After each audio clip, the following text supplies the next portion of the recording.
దాకా మేము నిలబెట్టుకుని నెరవేర్చాము.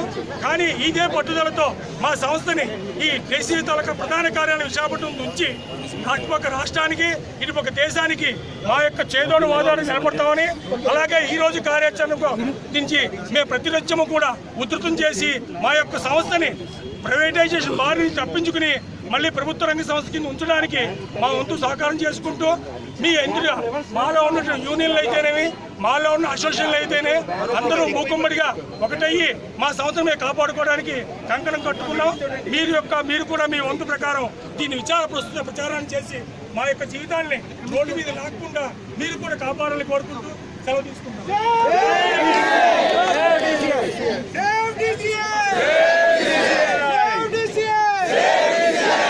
నా పేరు జానకిరామ్. నేను మర్చెంట్ మెరైన్లో చేస్తున్నా, మర్చెంట్ నేవీలో మర్చెంట్ లెవెల్లో పనిచేస్తున్నాను. మేము కూడా అంటే నేను నూసి మెంబర్ని. నూసి కూడా మేము డీసీఐకి మద్దతు ఇస్తున్నాం. అది ప్రైవేటీకరణ చేయడం చాలా తప్పు. ఈ గవర్నమెంట్ చాలా విధాలుగా డీసీఐ కాదు ప్రతి దానికి అన్యాయం చేస్తుంది ఈ గవర్నమెంట్.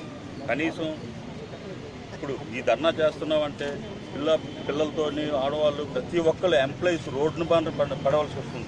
కనుక డీసీఐని ప్రైవేటీకరణ చేయడం చాలా నేరం, తప్పు.